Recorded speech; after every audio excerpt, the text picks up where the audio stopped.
नमस्कार। आज दोबारा से स्वागत करता हूं आप सब लोगों का मैं फेस इन द क्राउड में। ये वही शो है जिसके बारे में आप जानते हैं, बहुप्रतीक्षित है, आप सब लोगों को ज्यादा पसंद आता है। हर बार जैसा कि आपको पता है, हम समाज से, इस सोसाइटी से एक कलाकार को, एक शख्सियत को आपके पास लेकर आते हैं और हम उनसे वो बातें जानते हैं जो बातें हम अक्सर उनके बारे में नहीं जानते थे, हमें नहीं पता थी, और साथ साथ उन पर्सनैलिटीज को, उन व्यक्तित्व को लेकर आते हैं आपके पास जो समाज में रहकर अपनी मेहनत से, अपनी लगन से, अपने संघर्ष से आगे बढ़े हैं, एक जगह स्थापित हैं और साथ साथ लोगों को जागरूक भी बना रहे हैं, अवेयर करते हैं, अवेक करते हैं, अराइज करते हैं और उनको प्रेरणा भी देते हैं। अजय और ऐसी ही शख्सियत है मेरे पास, मेरे बीच। उनके बारे में मैं आपको कुछ बातें बताऊंगा और उसके बाद हम उनसे मुलाकात करेंगे। आज हमारे साथ एक ऐसे कलाकार हैं जो लय और ताल के ध्वजवाहक हैं, यानी कि टॉर्च बियरर हैं। बेहद प्रतिभाशाली श्री प्रसाद विलास पाध्य, एक सिद्धहस्त तबला वादक और परकशनिस्ट। श्री पाध्य ने अपना जीवन भारतीय शास्त्रीय संगीत की गूढ़ और दिव्य दुनिया को समर्पित किया है। परंपरा में गहराई से रचे बसे और नवाचार के लिए सदैव तत्पर, यानी कि नई चीजों को करने के लिए तत्पर। उन्होंने तबले को एकल वादन और संगीत के क्षेत्र में एक अलग पहचान दिलाई है। साथ ही उन्होंने फ्यूजन, सहयोगी प्रोजेक्ट्स और समकालीन मंचों के जरिए तबले की पहुंच को नई ऊंचाइयों तक पहुंचाया है। उनकी ताल एक ऐसी भाषा बोलती है जो पीढ़ियों को जोड़ती है, पारंपरिक श्रोताओं से लेकर आज के युवा तक।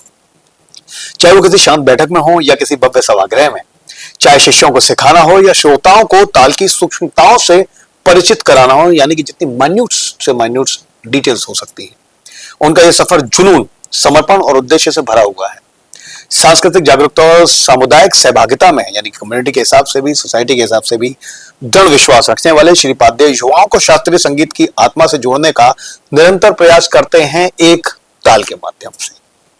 आइए आज हम जानेंगे उनके संगीत के आरंभिक दिन, उनके जीवन के प्रेरक क्षण, व्यक्तिगत अनुभव और ये भी कि वो भविष्य में डिजिटल युग में तबले की भूमिका को किस रूप में देखते हैं। वो केवल एक तबला वादक नहीं, वो लय के कथाकार, एक सांस्कृतिक राजदूत और सचमुच में फेस इन द क्राउड के एक दमकते हुए चेहरे हैं। प्रसाद पाध्य जी, नमस्कार। बहुत बहुत आपका स्वागत करता हूँ। बहुत शुक्रिया मुझे यहाँ पर आमंत्रित करने के लिए, थैंक यू। और आपका भी यहाँ पर आने के लिए हमारा सौभाग्य सर। कमाल की बात तो है कि शुरुआत जरूर करता, लेकिन जैसा कि हमारे साथ कुछ ना कुछ होता रहता है, ये बात जरूर शेयर करूंगा।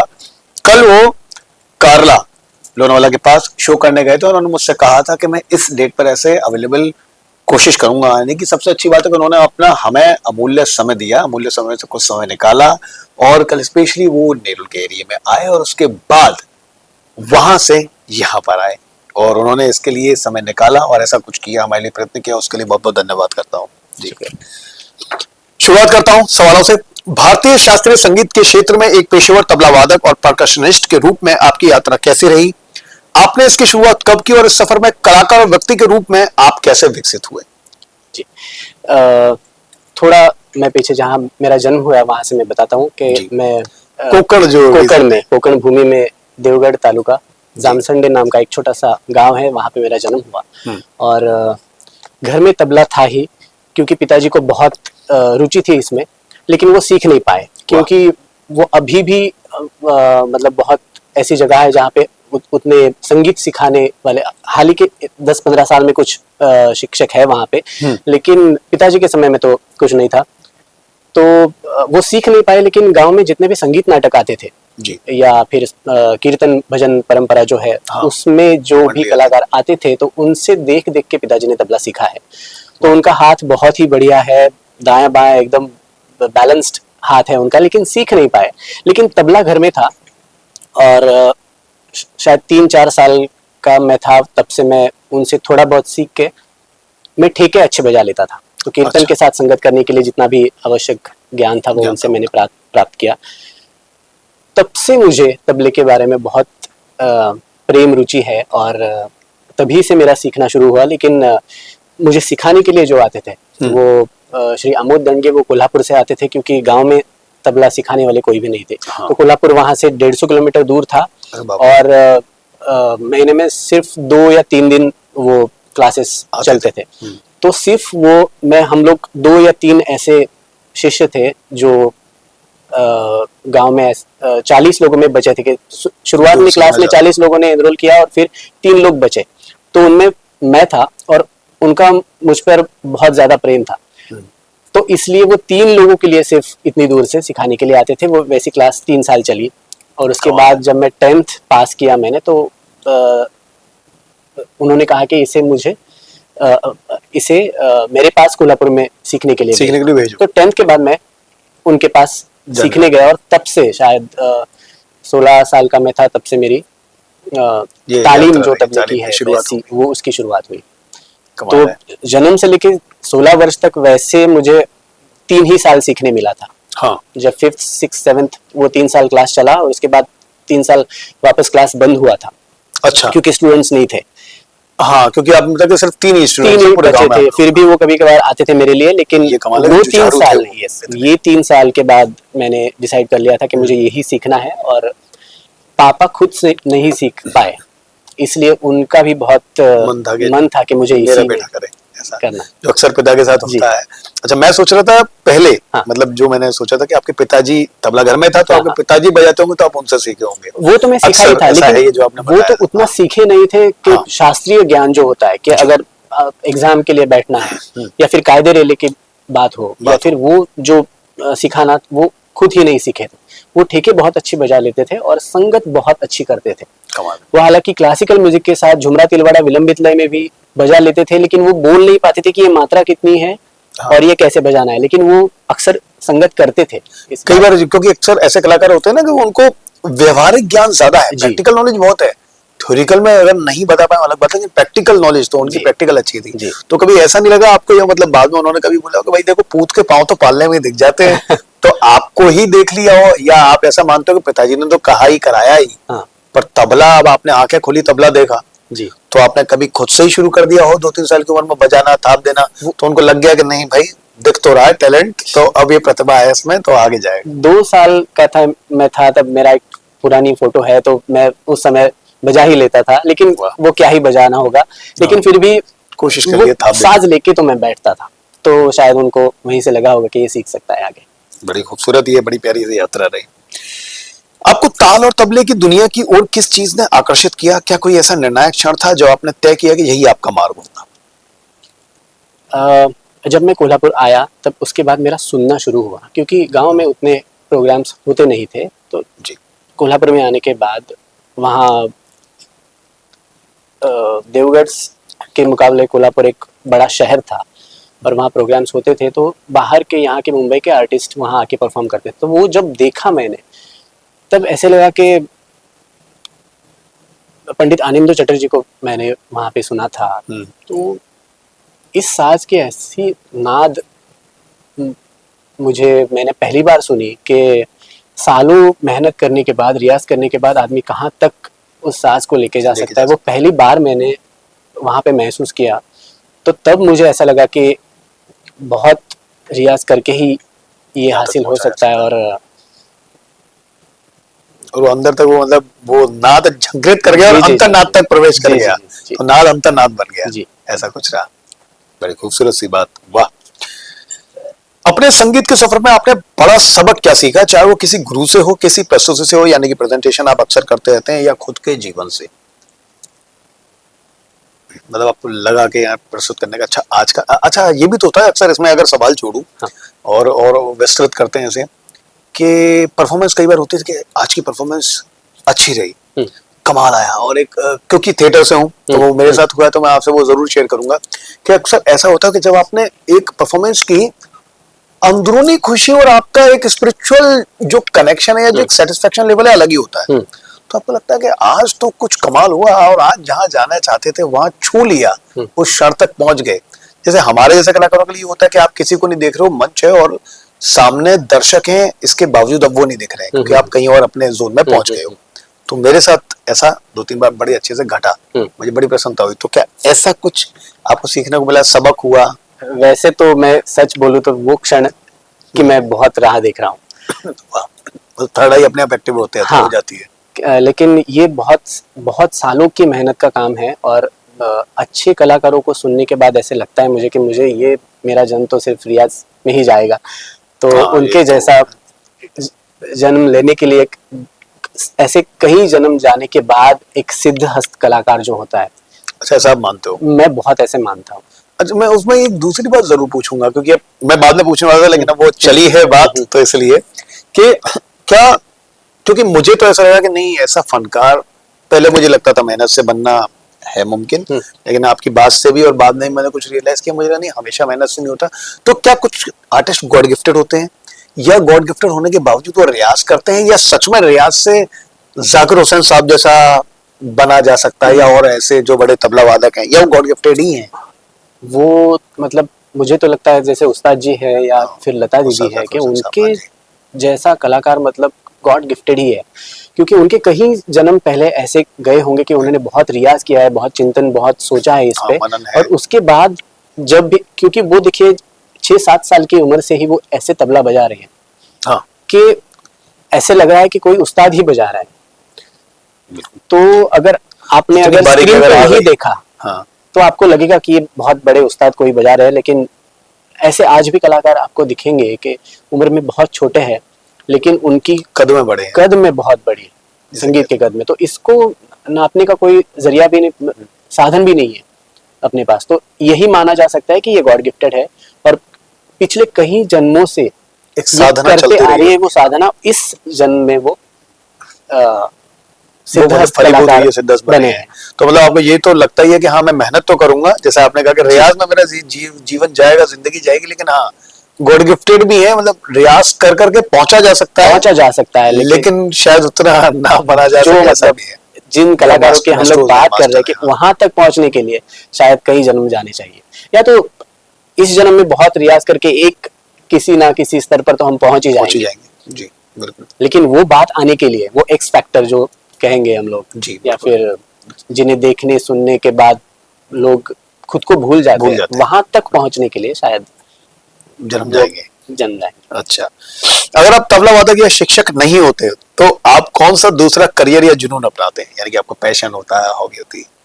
टेबल टेनिस या फिर कैलीग्राफी। अच्छा, ये हमें नहीं पता था, नहीं चीज स्पेशली पता है कैलीग्राफी और टेबल टेनिस का कुछ। स्कूल लेवल पे मैं स्टेट लेवल तक टेबल टेनिस तक पहुंचा था, लेकिन उससे आगे नहीं जा पाया, और 9th में था मैं, और उसके बाद मेरे स्कूल ने वो टेबल बंद करके रख दिया। आगे 10th था, तो अक्सर जो बच्चों जो होता है वही हुआ, लेकिन 2 साल मैंने बहुत अच्छी मेहनत की थी उस पे भी, और मेरे दोस्तों का साथ अच्छा हम लोग एक टीम बना था टेबल टेनिस का।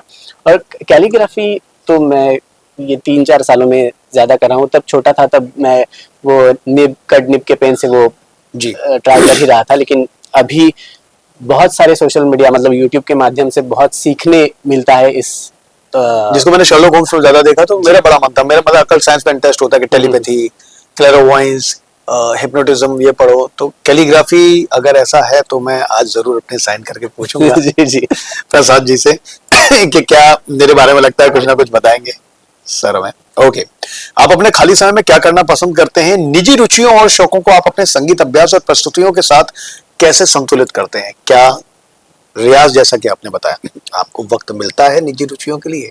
जी, थोड़ा बहुत वक्त तो जरूर मिलता है। कैलीग्राफी कर लेता हूँ मैं, थोड़ा बहुत पढ़ता हूँ, मुझे कविता गजल पढ़ने का बहुत शौक है। और गजल ये एक फील्ड ऐसा है कि मैं जब तबला सीखने भी लगा, तब उस्ताद अब्दुल सत्तार तारी खां साहब जो गुलाम अली खां साहब के साथ बजाते थे, उनका तबला सुन के भी मुझे बहुत तबले में रुचि उत्पन्न हुई थी, और वो कविता गजल ये सब मेरा पसंदीदा ये प्रेम रहा है बहुत। उनकी भी गजल सुनी है? और कौन से आपके पसंदीदा गजल गायक हैं? मेहदी हसन खां साहब है, गुलाम अली खां साहब है, जगजीत सिंह साहब है।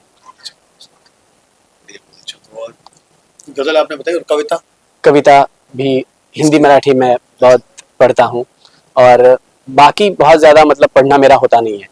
कोई प्रिय मतलब लेखक? जैसे मैं तो रघुवीर साहब साहब की पढ़ा, क्योंकि तैयारी उस वक्त कर रहा था अपने स्कॉलरशिप के लिए, और फिर बाद में जावेद अख्तर गुलजार साहब की कविताएं ज्यादा पढ़ी। अच्छा, ऐसा मैंने मराठी में बहुत सारे कवियों के पढ़ा है, और उनसे ज्यादा विनोद कुमार शुक्ल जी जो उनके बहुत प्यारे कविता। अभी तो सम्मान मिला है जी जी साहित्य का। जी, आपके अनुसार सामुदायिक भागीदारी यानी कि कम्युनिटी के हिसाब से अगर देखा जाए, और सांस्कृतिक जागरूकता शास्त्रीय संगीत को संरक्षित करने और आज की युवा पीढ़ी में प्रचारित करने में क्या भूमिका निभाते हैं? खासकर अब हम बात करेंगे आज की युवा पीढ़ी के साथ। और ऐसा तो है, मैं अभी भी देख रहा हूँ, कमाल की बात है कि एआई होने के बाद, डिजिटल एज होने के बाद, ये तो हमें अभी भी देखने को मिलता है, इस क्षेत्र में अभी तक कोई उदासीनता नहीं आई है कि मैंने नए नए तबला वादक देखे। अभी भी जो सर सीखना चाह रहे हैं वो सीखते हैं जी, जो आना चाहते हैं वो आते हैं, ये है। तो ऐसे में अब आप क्या मतलब चुनौती और क्या भूमिका आप निभाते हैं? नए लड़के और नई पीढ़ी तो सीख ही रही है, लेकिन अटेंशन स्पैन इस पीढ़ी का और अपना भी शायद अब उतना नहीं रहा। जो पहले 3 घंटे के कॉन्सर्ट हुआ करते थे, अब 1.5 घंटे के हो चुके हैं। तो 50 मिनट की एक राग की प्रस्तुति, उसके बाद ठुमरी, फिर इंटरवल। तो वहां से लेकर भूल भी दिया, मैं तो 1 घंटे सोच रहा था। मैं वहां से 15 सेकंड के रील तक आ रहा हूँ।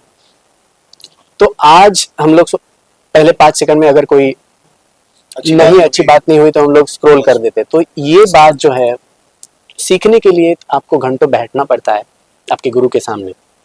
तो ये पीढ़ी, नई पीढ़ी तो सीख ही रही है, लेकिन ये संयम आने के लिए, पेशेंस आने के लिए वक्त लगेगा। तो उनको अगर लगता है कि जी कि किसी आप अगर 2 साल की शिक्षा से अगर आप ऐसे एक्सपेक्ट कर रहे हैं कि मैं किसी रियलिटी शो में जाके उसका विनर बन जाऊं, तो ये पॉसिबल नहीं है। उसके लिए 10-12 साल आपको सीखना ही होगा, ऊपर से रियाज करना होगा, तब जाके आप ऐसे किसी कंपटीशन में हिस्सा ले सकते हो। तो आगे की पीढ़ी करेगी, लेकिन वही, लेकिन जिसमें हाँ, जो रुचि होगी, रुचि होगी के हिसाब से चलते हैं। जी जी जी। जैसे बाबा करम ने एक बड़ी अच्छी बात कही थी जो थिएटर के दिनों में थी, तो वो अक्सर कहते हैं कि प्रसिद्धि सबको मिल जाती है, कुछ भी करने से मिल जाएगी, लेकिन प्रसिद्धि में से अगर हटा दें तो सिद्धि बहुत मुश्किल से मिलती है। और बहुत देखिए, मेरे तो बोलते बोलते उठे खड़े होने लग गए। तो सिद्धि बड़ी मुश्किल से मिलती है, सिद्धि आसानी से नहीं आ पाएगी। बिल्कुल, बहुत प्यारी आपके साथ क्योंकि बात चल रही है, तो इसलिए बहुत सारी बातें और याद भी आ रही हैं और जो मैं जरूर लेकर आऊंगा आज। ओके, आपको भारत में वर्तमान शास्त्रीय संगीत परिस्थिति में, यानी कि इस पूरी सिचुएशन में, तंत्र में, उस पूरे सिस्टम में सबसे बड़ी चुनौतियां या कमियां क्या लगती हैं? और नवोदित कलाकार जिन कलाकारों पर हमने अभी बात की, या संस्थान इंस्टीट्यूट उन कमियों को कैसे दूर कर सकते हैं, ये अब बात करेंगे हम चैलेंजेस जी। चैलेंजेस यही है कि क्लासिकल म्यूजिक के ज़्यादा से ज़्यादा प्रोग्राम्स होने चाहिए और नई पीढ़ी ने वो सुनने के लिए आना चाहिए। अगर आज की बात देखें तो जो संगीत सीखने वाले युवा है वो इस प्रोग्राम्स को जाते हैं, लेकिन क्या आपके और मेरे दोस्त जाते हैं? जी। तो वो उतने में से चुनिंदा वो जाएंगे जो शायद थिएटर वाले होंगे, रंगमंच से जुड़े, या फिर अगर आपके घर पे वो माहौल होगा तो आपके घर में शास्त्रीय संगीत सुना जाएगा, तो वो आर्टिस्ट पता होंगे और उनको सुनने जाएंगे।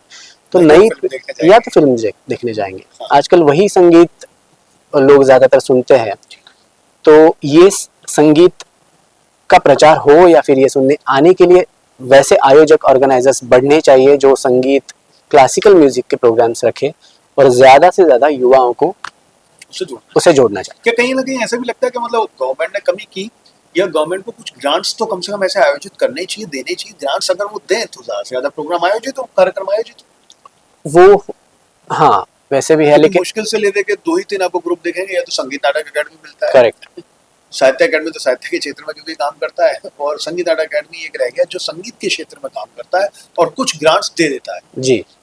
लेकिन उसके अलावा तो आईसीसीआर या और मतलब ऐसी संस्थाएं जो नहीं देती हैं, देती हैं तो कम देती हैं। हाँ, मिनिस्ट्री ऑफ कल्चर वहां से कुछ आए, या फिर बड़ी इंस्टीट्यूट्स में भी संगीत ये विषय होना चाहिए। जैसे आईआईटी में था, आईआईटी मुंबई में मैं वहाँ पे 7 साल म्यूजिक टीचर, तबला टीचर रहा हूँ। 7 साल मैंने वो जॉब किया है।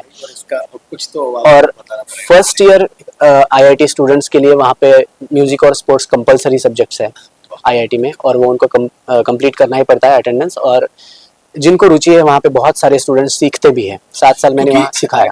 आप सही कह रहे हैं सर, मैंने ये वाला सुना है प्रसाद भाई कि मैं उस इवेंट का नाम मैं भूल रहा हूँ, लेकिन वो मूड इंडिगो आईआईटी का जी, मूड इंडिगो बड़ा फेमस है, वहाँ सब बड़े लोग आते हैं। हाँ, और मुंबई में ही होता है, जी, बड़ा कैंपस है आईआईटी मुंबई का जी। और वो हर साल जिसमें थिएटर, म्यूजिक, कला सबका संगम है। करेक्ट, और वो बहुत अच्छा होता है। करेक्ट। तो उस तरह की मतलब ये आईआईटी में अभी भी देखने को मिलता है, अभी भी है। ये कमाल की बात है कि वो मतलब पूरा ऑर्गेनाइज करते हैं और स्टूडेंट ही ऑर्गेनाइज करते हैं। हाँ, कमाल की बात तो ये है। हाँ, वो आर्टिस्ट चुनते हैं, वो बुलाते हैं। तो ऐसे अगर बड़ी यूनिवर्सिटी में, बड़ी संस्था में ऐसे हो तो शायद ज्यादा से ज्यादा युवा इसके साथ जुड़ेंगे और भारतीय शास्त्रीय संगीत के बारे में ज्यादातर उनको रुचि पता हो जाए। अच्छा, ओके। अगले सवाल की तरफ चलता हूं और पूछता हूं एक और अगला सवाल प्रसाद जी से। तकनीक और डिजिटल प्लेटफॉर्म्स के बढ़ते प्रभाव को देखते हुए आप भविष्य में शास्त्रीय संगीत यानी क्लासिकल जो इंडियन म्यूजिक है उसके शिक्षण, टीचिंग, परफॉर्मेंस और संरक्षण पर इसका क्या प्रभाव देखते हैं? सोशल मीडिया का सबसे बड़ा आज ये अच्छी बात है कि बहुत सारे पुराने लोगों को इस माध्यम से सुनने भी मिलता है। अगर मेरे स्टूडेंट्स कुछ सुनना चाहें तो सोशल मीडिया पर पुराने रिकॉर्ड्स आज भी है, और जो 10-15 साल पहले ये नहीं कर पाते थे कि अगर कुछ टेक्निक के बारे में उस्ताद जाकिर हुसैन जी का अगर कुछ कहना है, पंडित आनंदो चटर्जी जी का कुछ कहना है, तो उनके आज वीडियो सोशल मीडिया पर है, तो वो देख के वो उसमें अपने वादन में सुधार ला सकते हैं। जैसे कि चीजें मुझे तो पता नहीं थी, शंख ध्वनि मैंने बाद में देखी, मैंने तो यूट्यूब पर ही देखी सर। तो हाथी की चाल जिस तरह से वो थाप देकर करते हैं वो मैंने बाद में देखी यूट्यूब पर, जो उस्ताद जाकिर हुसैन साहब। जी जी जी। लेकिन अगर संरक्षण की बात करें तो वो तो सिर्फ सीख के और उन्हें खुद रियाज में रह के ही करना पड़ेगा। शिष्यों को तो यही है कि वो ज़्यादा से ज़्यादा समय दे इस चीज़ के लिए, और जितने भी पुराने जितने गुरु हैं, पुराने मास्टर्स हैं, उनको ज़्यादा से ज़्यादा सुने तो ही उसमें आगे बढ़ सकते हैं। जी बिल्कुल, ओके। तबले को अक्सर, ये एक बड़ा इंपॉर्टेंट सवाल है और क्योंकि अब तबला वादक है तो अब ये सब पूछूंगा, तबले को अक्सर सहायक वाद्य यंत्र माना जाता है, सपोर्टिंग, ठीक है, लेकिन क्या आपने कभी इसे एकल वादन के लिए रूप में प्रस्तुत किया है और वो अनुभव कैसा रहा है? मतलब ठीक है कि सिंगल है, नहीं मैं अब तबले को ही लेकर चल रहा हूँ और मैं तबले को का ही एक परफॉर्मेंस रखूंगा और मैं वही लेके चलूंगा। हाँ, ये सही बात है, लेकिन ये बहुत 150 साल पहले शायद ये सहायक वाद्य था, और कुछ पिछले 70-80-100 सालों में एकल तबला वादन के हिसाब में उस पर बहुत काम हो चुका है, और बहुत से पुराने लोग हैं जिन्होंने 30 से लेकर उससे पहले भी वो सोलो वादन करते थे।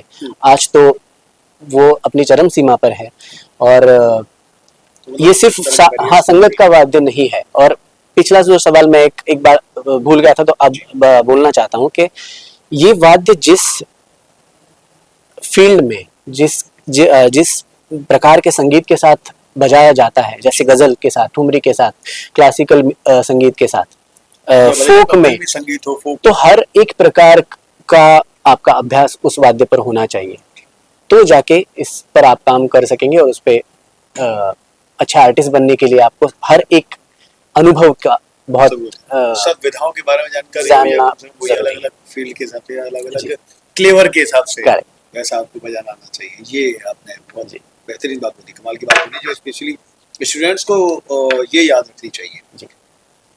नवोदित तबला विद्यार्थियों के लिए ये है, आपकी क्या सलाह होगी? लेकिन इससे पहले मैं एक सवाल और करना चाहूंगा, शास्त्रीय संगीत के अलावा तबले को और किन किन जॉनरा या जेनर या फ्यूजन प्रोजेक्ट्स में शामिल किया गया है? बॉलीवुड में हम लेकर चलते ही हैं, इसलिए तो इससे एक रिलेटेड एक बात जरूर मुझे आपसे पूछनी थी, जो आपको पता है वो जरूर पूछूंगा।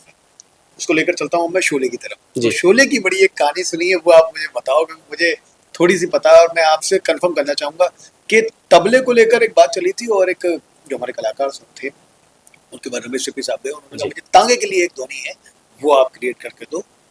तो तब क्या बातचीत हुई और कैसा हुआ? तो वो पंडित सामता प्रसाद जी ने वो सीन के बैकग्राउंड में पहली बार शायद तबला बजा है कि हीरोइन का पीछा हो रहा है और तबले के रेले का प्रयोग उसमें हुआ है और वो दौड़ाती है, तो वो इतना शायद पहली बार हुआ था। और आर डी बर्मन जी जो कि सामता प्रसाद जी से तबला सीखे भी थे, तो उनके गुरु है वो, तो उन्होंने सिप्पी साहब को ये बोला था कि इस बैकग्राउंड में ये प्रयोग किया जाए, तो वो पहली बार प्रयोग हुआ और आप तो जानते हैं उसका इफेक्ट क्या आया। बिल्कुल, बहुत प्यारा इफेक्ट था। बल्कि उनके बारे में मैंने एक बात सुनी थी रमेश सिप्पी के, अब वो तो बजाते नहीं थे जी, तो उन्होंने कहा कि मैं तो नहीं बजाऊंगा, तो सुना है कि उन्होंने कुछ पैसे की मांग रख ली, उन्होंने कहा कि अगर मैं ज्यादा पैसे बोलूंगा हाँ तो शायद ना कर देंगे। चला जाए तो उन्होंने कहा मैं इतने कुछ ये लिमिटेड अमाउंट में इतना पैसा दूंगा, उन्होंने कहा ठीक है मैं दूंगा, आप आओ। तो फिर उन्होंने कहा अच्छा ठीक है।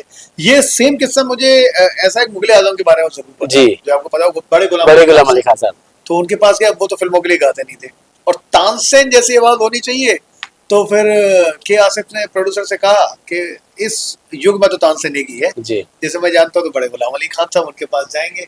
उनके पास गए तो उन्होंने कहा नहीं मैं तो नहीं गाता। अब उन्होंने टालने के लिए कह दिया, बार बार कह रहे थे कि ठीक है मैं गाऊंगा, एक गाने का 25,000। जी। तो तब के जमाने में तब के 25,000 जमाने में मतलब बड़ी बात है। उन्होंने इसीलिए क्या कहा था कि वो ना बोल दे, लेकिन उन्होंने हाँ कह दिया और उनको उन्होंने गाना कहा मैं आपको 50,000 जी दूंगा, आप 2 गाने गाए। जी तो उन्होंने 2 गाने गाए। ये इस तरह के कमाल के मतलब तकरीब वो रही है, घटनाएं रही हैं हम लोगों के साथ, इंसिडेंट। अब एक आखिरी सवाल और बड़ा इंपॉर्टेंट आखिरी सवाल, यानी कि आपकी बातचीत वाला जी। आखिरी सवाल। नवोदित तबला विद्यार्थियों के लिए आपकी क्या सलाह होगी, खासकर तकनीक, रियाज और समर्पण को लेकर? क्योंकि मैंने जितनी बातचीत देखी, आपने एक चीज तो बहुत बार बार गौर की है और गौर करने लायक बात है, आपने जोर दिया है कि भाई रियाज, जी रियाज, प्रैक्टिस करो, रियाज जी करो। जी। तो आपकी क्या सलाह? सलाह इतनी होगी कि पहले अच्छे गुरु से सीखो, सालों साल सीखो, बहुत ज़्यादा जितने साल सीखोगे और जितने साल ज़्यादा रियाज करोगे उतनी सफलता या फिर उतनी मैच्योरिटी आ जाएगी जल्दी। और ये साज जिन कला के साथ बज रहा है उस हर एक प्रकार का बहुत ही गहराई से, अगर ठुमरी के साथ सुनना है तो ठुमरी के साथ कितने बड़े बड़े बुजुर्ग तबला वादकों ने बजाया है वो गौर से सब अध्ययन करना पड़ेगा। आज के दौर का फ्यूजन अगर बजाना है तो फ्यूजन में किन कलाकारों ने बजाया उनका बहुत अध्ययन करना पड़ेगा। उसके साथ टेक्निक्स जो तबले की टेक्निक है, अच्छा नाद प्रोड्यूस करने के लिए क्या सीख सकते हो, वो भी बहुत से कलाकारों को सुन के ही आपको मिल जाएगी। क्योंकि ऐसे नहीं है कि सिर्फ आपके गुरु ने ही वो जो बताया है उसी पे आपको काम करना है। आज सोशल मीडिया का फायदा ये है कि हम बहुत ज़्यादा कलाकारों को सुन सकते हैं, तो उनको सुनने के बाद एक अपनी एक टेक्निक रियाज की तो कभी ना कभी तो आपको मिल जाएगी। वो रास्ता मिलने तक आपको, वहां तक पहुंचने तक आपको रियाज ही करना है, उसके अलावा कोई भी शॉर्टकट इसमें है नहीं। तो यही सलाह होगी बस। सर कहते हैं ये तो रियाज करते रहिए, प्रैक्टिस करते रहिए। प्रसाद जी की यही एक सलाह है सारे नवोदित विद्यार्थियों के लिए, और जितने स्टूडेंट्स उनके पास भी आते हैं और जो सीखना भी चाहते हैं जी। और इस फील्ड में आना चाहते हैं, तो प्लीज रियाज करें, कीप प्रैक्टिसिंग। बहुत अच्छी बात। हमारे फेमस रैपिड फायर राउंड को आप लोगों के पास लेकर आया हूँ, इससे कोई नहीं बच सका है। आज प्रसाद भाई के साथ भी अच्छी बातचीत होगी। इसके बाद मैं गिफ्ट हैम्पर में इनको 1 कप कॉफी और पिलाऊंगा, वो लेकर चलूंगा। सर आप तैयार हैं? जी जी okay. The best advice you got in your career, एक ऐसी सलाह जो आपको बेस्ट मिली है आपके करियर में? Slow but study. Slow but study. Come on. The happiest moment of your life? Happiest moment जब उस्ताद जाकिर हुसैन खान साहब ने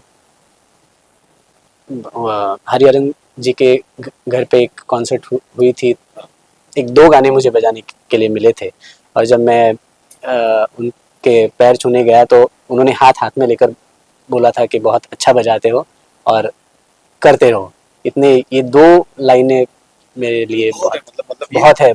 उन्होंने किसी को अप्रिशिएट करना और प्यार, इतने प्यार से आशीर्वाद देना खुद से, ये बहुत बड़ी बात है मेरे लिए। मैं इस हाथ को छूना चाहूंगा कि इन हाथों ने सर जाकिर हुसैन साहब को भी छू। जी बहुत बहुत बहुत बहुत खूबसूरत सी बात। Okay. The saddest moment of your life, जो कि शायद अभी तक नहीं आया वो? हाँ नहीं, लेकिन मैं थोड़ा इसमें बोलना चाहूँगा कि मुंबई में आने के बाद मैं जिन मेरे रिलेटिव्स के घर पे रहा हूँ, तो पहले 5-7 साल मेरे ऐसे रहे कि घर नहीं था मेरे पास यहाँ रहने के लिए। तो मेरे सगे मामा अनिल काजरेकर, फिर मेरे चचेरे मामा थे मुकुंद काजरेकर, अनिल गगनग्रास, अंजलि गुणे, इनके घर पे रहा हूँ 5-7 साल मेरे पहले। उनके घर पे तबले के साथ, मेरे रियाज के साथ, उन्होंने, ऐसा नहीं कि बहुत बड़े घर थे 4 BHK और छोटे घर में उन्होंने मुझे रखा, इसलिए मैं आज मुंबई में टिक पाया।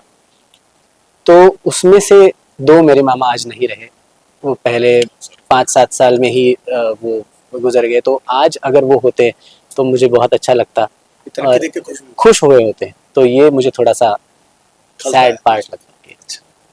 The challenging moment of your life, कि आपको लगा कि अच्छा यार ये चैलेंज है, या वो एवरीडे इज अ चैलेंज? आप ये एवरीडे तो चैलेंज है, लेकिन उस दिन उस्ताद जी के सामने तबले को हाथ लगाना, छूना, वो मुझे ऐसे लग रहा था कि मैं एक, अगर वो ना सुने तो बहुत अच्छा होगा। वो बहुत आज भी मैं महसूस कर रहा हूँ, वो बहुत चैलेंज। वो उनका मतलब है कि वो कभी जाकिर हुसैन साहब की वजह से मेरे सामने बैठकर महसूस नहीं कर रहे हैं वो वाली बात।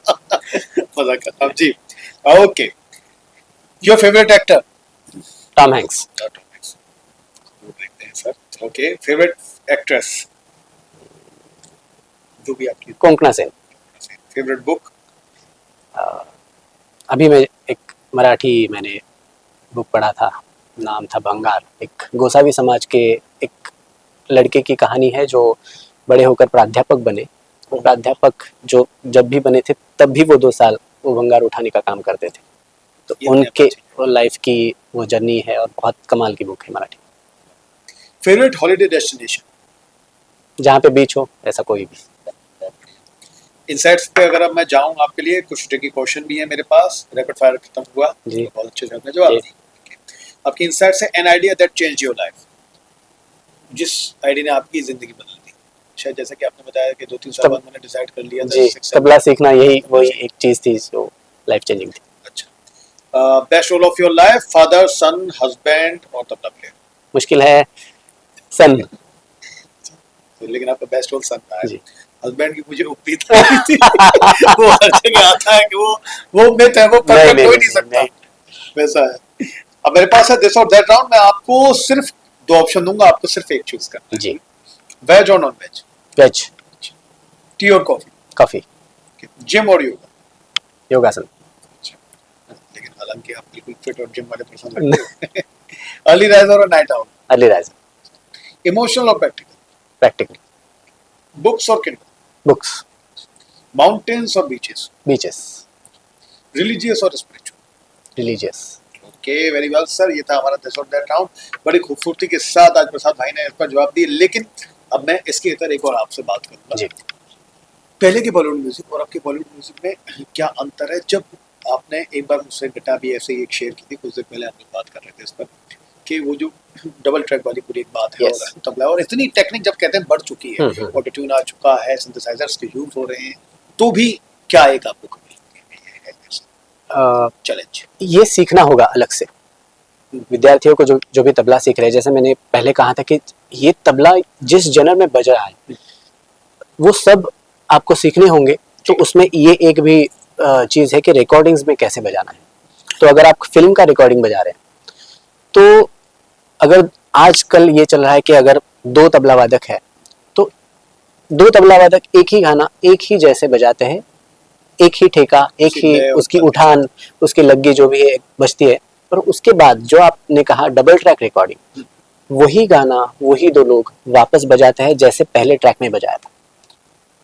तो उसी प्रिसीजन से बजाना पड़ता है, जो उसी वही सब उठान, वही लग्गी, वही ठेके रिपीट करने हैं। और जैसे सेम फ्रीक्वेंसी, सेम उसका क्या क्या कहें उसे, सेम पॉज, सेम वेव है, सेम रिदम ड्राइव आएगी। जैसे कार्बन पेपर होता है, जैसे ऊपर आप लिखोगे और वैसे ही नीचे अक्षर आएगा, तो वैसा ही आपको उस गाने को बजाना होता है।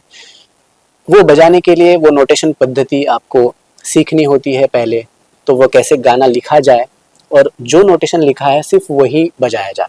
तो उस समय आपको कुछ और अलग लगे और मैं ये अलग उठान बजाना चाहूँगा, वो तो दूसरे ट्रैक में वो नहीं चलता, तो जो वो प्रयोग नहीं कर सकते। तो ये पहले ज़माने में ये होता ही था, लेकिन तब म्यूजिशियंस बहुत ज़्यादा थे। तो 4 ढोलक वादक, 4 तबला वादक, उनको कंडक्ट करने एक रिदम अरेंजर, उनके हाथ पे वो लय, उनके हाथ पे वो बजाते थे। आज वो आपको इन ईयर में क्लिक मिलेगी, सिर्फ मेट्रोनम मिलेगा। तो वो मेट्रोनम को पकड़ के आपको चलना है, आपको कंडक्ट करने वाला वहाँ पे कोई नहीं है। जो आपने सामने नोटेशन लिखा है उसी को आपको फॉलो करना है। तो पहले ज़माने में जो लोग 80 लोग या 100 वादक जिस गाने को बजाते थे, आज वो गाना शायद 20-25 लोग बजा रहे हैं, लेकिन वो डबल ट्रैक रिकॉर्डिंग से वो टोन जो है उसका थिकनेस, नाद का थिकनेस बढ़ जाता है। और 70 mm पे आप जब वो गाना सुनते हैं तो ऑलरेडी जिसमें 100-150 ट्रैक, 100-150 अलग अलग इंस्ट्रूमेंट्स बजे हैं, उसमें वो थिकनेस की वजह से आपको तबला ढोलक या फिर किसी दूसरे इंस्ट्रूमेंट वो सुनाई देते हैं। अगर वो एक ही ट्रैक बजेगा तो इतने बड़े इसमें आप वो सुन नहीं पाएंगे। इसलिए डबल ट्रैक रिकॉर्डिंग उतना ही ज़रूरी है। और वो सीखने के लिए आपको वो ये सब रिकॉर्डिंग्स और ये सुनने चाहिए, वो नोटेशन पद्धति आपको सीखनी चाहिए और ये सब आपको करने ही आना चाहिए। कमाल की बात है, ये बिल्कुल अभी इतने साल बाद भी, जबकि बॉलीवुड का संगीत अभी बहुत ज़्यादा आगे बढ़ चुका है और इतनी सारी टेक्निक्स आ गई हैं, इक्विपमेंट्स आ गए हैं, उसके बावजूद भी अभी तक हम वहाँ नहीं पहुँचे हैं। ये बात आज मुझे एक नई बात जानने को मिली जो प्रसाद भाई ने बताई। लेकिन चलने से पहले मैं आपसे कोंकण के बारे में ज़रूर जानना चाहूँगा। कोंकण के पूरे क्षेत्र में आप रहे हो उस जी। जगह, तो उस जगह से कैसा जुड़ाव, किस तरह की वहाँ की, अगर आपको कुछ और बातें बतानी हो, कुछ कहानियाँ बतानी हो ये, और वो एक्सपीरियंस क्या रहा आपको, कैसा रहा? अनुभव बहुत अच्छा था। उस वहाँ के हर एक घर में तबला या फिर हारमोनियम आपको मिलेगा ही, कोई ना कोई तो भजन गाएंगे, कीर्तन करेंगे ही। एक खामी मुझे ऐसी लगती है उसमें कि आज भी क्लासिकल सुनने के लिए वहाँ पे लोगों को इकट्ठा करना बहुत मुश्किल है। वहाँ पे नाट्य गीत बहुत ज़्यादा सुनना जाता है, तो क्लासिकल का अगर प्रोग्राम करेंगे तो उतने आप शायद दर्शक नहीं जुटा पाएंगे, नहीं जुटा पाएंगे जितना आप नाट्य गीत के लिए जुटा पाएंगे। वहाँ अगर आप अच्छी ठुमरी गाएंगे, अच्छी गजल गाएंगे, तो उसमें रुचि लेने के लिए हमें ही उस पे काम करना पड़ेगा। लेकिन हर घर में आपको वहाँ पे संगीत जरूर मिलेगा। खूबसूरत बात है। हम लोगों के साथ थे आज प्रसाद विलास पांडे जी, और जिन्होंने हमें बहुत खूबसूरती से सारे जवाब दिए। अपनी यात्रा से तो हम लोगों को परिचित कराया ही, साथ साथ ये भी बताया कि किस तरह से नए संगीतकार या नए विद्यार्थी, युवा विद्यार्थी आगे बढ़ सकते हैं। रियाज बहुत ज़रूरी है, रियाज से जुड़े रहें, और ऐसी चीज़ों का कोई शॉर्टकट नहीं होता, आज भी नहीं होता। जो हम लोग सोचते हैं कि जल्दी हो जाएगा, ऐसा जल्दी नहीं होता। तो रियाज बिल्कुल करते रहें, और साथ साथ म्यूजिक से, अपनी फील्ड से, अपने क्षेत्र से जुड़े रहें। बने रहिए हम लोग के साथ, ये आपका मैसेज फिर से के साथ। धन्यवाद, थैंक यू सो मच। धन्यवाद, धन्यवाद आपका बहुत। धन्यवाद आने के लिए। Thank you so much. Thank you.